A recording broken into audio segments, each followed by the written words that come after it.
Salut à tous et bienvenue pour une nouvelle halte. Aujourd'hui on va partir à la découverte du nouveau hit de Meian, Kengan Ashura. Donc si t'es fan de combat, de free fight, de MMA, de taekwondo, bref tout ce qui est tatane, tu vas être servi. C'est parti.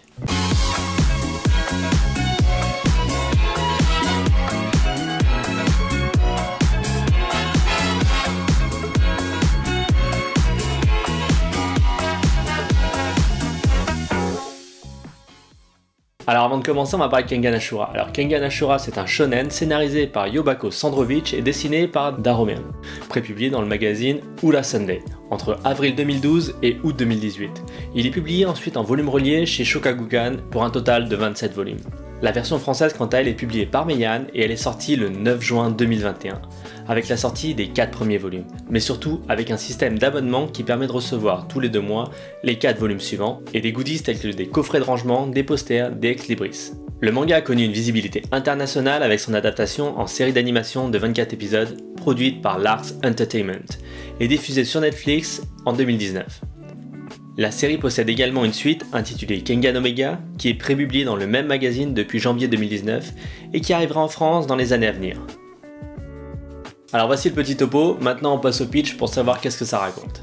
Alors, depuis des siècles maintenant, les désaccords entre les grandes entreprises se résolvent dans l'ombre grâce à une méthode très simple, les combats Kengan. Les représentants de chacune des parties disposent d'un combattant et s'affrontent dans un duel à main nue où le vainqueur remporte tout.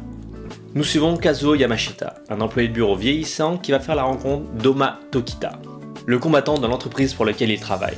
Kazuo, devenu son assistant, va alors découvrir un monde sombre, brutal et sanglant, où les conflits économiques n'obéissent qu'à une loi, celle du plus fort. Alors avant de commencer, j'ai découvert Kengan Ashura sur Netflix comme la majorité d'entre vous, avec son adaptation en 2D 3D un petit peu bizarre là, qui fait PlayStation 3 et qui saccade et que c'est pas vraiment beau.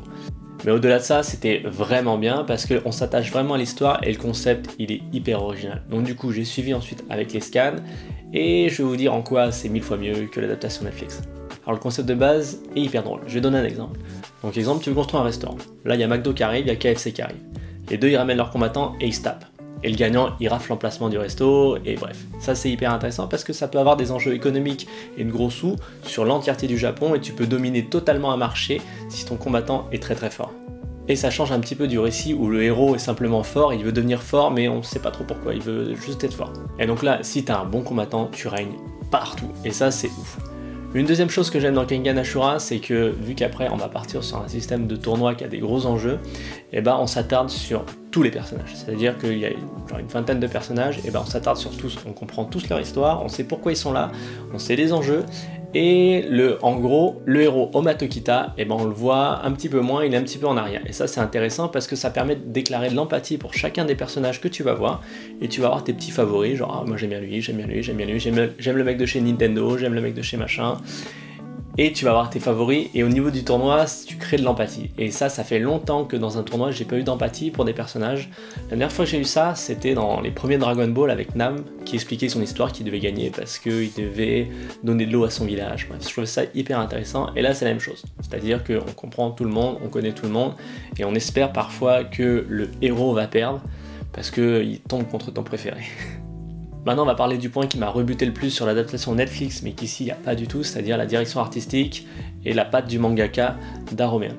Donc maintenant concernant les décors, c'est beau, c'est sobre, sans être pourtant hyper chargé, mais le plus important c'est les personnages et la dynamique et les combats, tout ça. Et là franchement il s'en sort très très bien. Tous les personnages sont hyper différents. Genre tous, il y a du grand, du petit, du musclé, du moins musclé, du gros, du très gros, bref c'est hyper varié. Les styles de combat sont hyper variés et hyper reconnaissables les uns par rapport aux autres et c'est hyper lisible. Et la grosse force aussi de ce mangaka, c'est qu'il assure au niveau des impacts, c'est-à-dire que chaque tatane, chaque coup de poing, chaque coup de pied, on ressent vraiment la force qui se dégage de chacun de ses coups et franchement c'est incroyable. Et un truc intéressant aussi c'est sa marge de progression. Si vous comparez le volume 1 avec le volume 4, il y a déjà une marge de progression qui est énorme. Et là je vous laisse une petite vidéo parce qu'on me voit dessiner parce que franchement il dessine trop bien.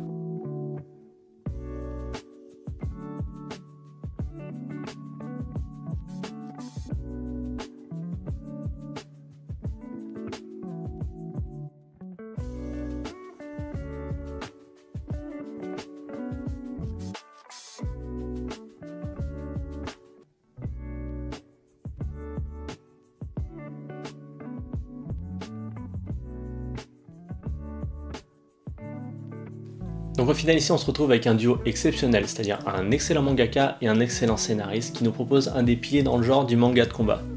Et après son adaptation Netflix, je me doutais bien que ça allait arriver en France et c'est Meian qui s'en sort une fois de façon excellente.